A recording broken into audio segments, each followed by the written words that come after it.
एक गांव में एक मूर्तिकार रहा करता था। वो काफ़ी खूबसूरत मूर्तियां बनाया करता था और इस काम से वो अच्छा कमा लेता था। उसे एक बेटा हुआ जिसने के बचपन से ही मूर्तियां बनानी शुरू कर दी। बेटा भी बहुत अच्छी मूर्तियां बनाया करता था और बाप भी उसके काम पर खुश होता था। लेकिन हर बार बेटे की मूर्तियों में कोई ना कोई कमी निकाल दिया करता था। वो कहता था, बहुत अच्छा किया है, लेकिन अगली बार इस कमी को दूर करने की कोशिश करना। बेटा भी कोई शिकायत नहीं करता था।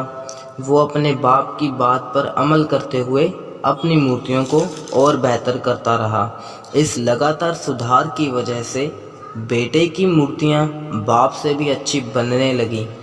ऐसा वक्त भी आ गया, लोग बेटे की मूर्तियों को ज़्यादा पैसे देकर खरीदने लगे, जबकि बाप की मूर्तियां पुरानी कीमत पर ही बिकती रहीं। बाप अब भी उसकी मूर्तियों में कमियां निकाल ही देता था, लेकिन उसको अब ये अच्छा नहीं लगता था और वो बिना मन के कमियों को एक्सेप्ट करता था और फिर भी अपनी मूर्तियों में सुधार कर ही देता था। एक टाइम ऐसा भी आया कि बेटे के सब्र ने जवाब दे दिया। बाप जब कमियां निकाल रहा था तो उसने जवाब दिया, आप तो ऐसे कह रहे हैं जैसे आप बहुत बड़े मूर्तिकार हैं। अगर ऐसी ही बात होती तो आपकी मूर्तियां कम कीमत पर ना बिकती। मुझे नहीं लगता मुझे आपकी सलाह लेने की ज़रूरत है। मेरी मूर्तियां परफेक्ट हैं। बाप ने बेटे की ये बात सुनी और उसने बेटे को सलाह देनी उसकी मूर्तियों में कमियां निकालना बंद कर दिया।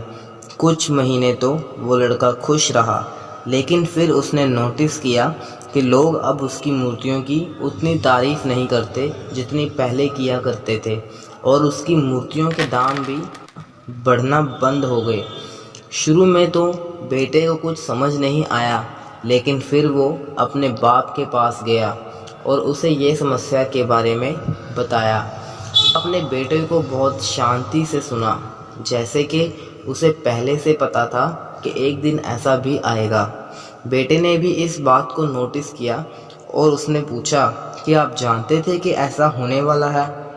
बाप ने कहा, हाँ, क्योंकि आज से कई साल पहले मैं भी इस हालात से टकराया था।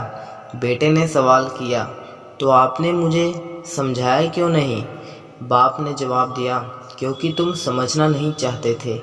मैं जानता हूँ कि तुम्हारे जितनी अच्छी मूर्तियाँ मैं नहीं बनाता। ये भी हो सकता है कि मूर्तियों के बारे में मेरी सलाह गलत हो, पर ऐसा भी नहीं है कि मेरी सलाह की वजह से कभी तुम्हारी मूर्ति बेहतर बनी हो। लेकिन जब मैं तुम्हारी मूर्तियों में कमियां दिखाता था, तब तुम अपनी बनाई मूर्तियों से सेटिस्फाई नहीं होते थे। तुम खुद को बेहतर करने की कोशिश करते थे और वही बेहतर होने की कोशिश तुम्हारी कामयाबी का कारण था। लेकिन जिस दिन तुम अपने काम से सेटिस्फाई हो गए और तुमने ये भी मान लिया कि इसमें और बेहतर होने की गुंजाइश ही नहीं, तुम्हारी ग्रोथ भी रुक गई। लोग हमेशा तुमसे बेहतर की उम्मीद करते हैं और यही कारण है कि अब तुम्हारी मूर्तियों के लिए तुम्हारी तारीफ़ नहीं होती, ना ही उनके लिए तुम्हें ज़्यादा पैसे मिलते हैं। बेटा थोड़ी देर चुप रहा, फिर उसने अपना सवाल किया, तो अब मुझे क्या करना चाहिए? बाप ने एक लाइन में जवाब दिया, अनसेटिस्फाई होना सीख लो। मान लो कि हमेशा तुम में बेहतर होने की गुंजाइश बाकी है। यही एक बात तुम्हें हमेशा आगे बेहतर होने के लिए इंस्पायर करती रहेगी, तुम्हें हमेशा बेहतर बनाती रहेगी।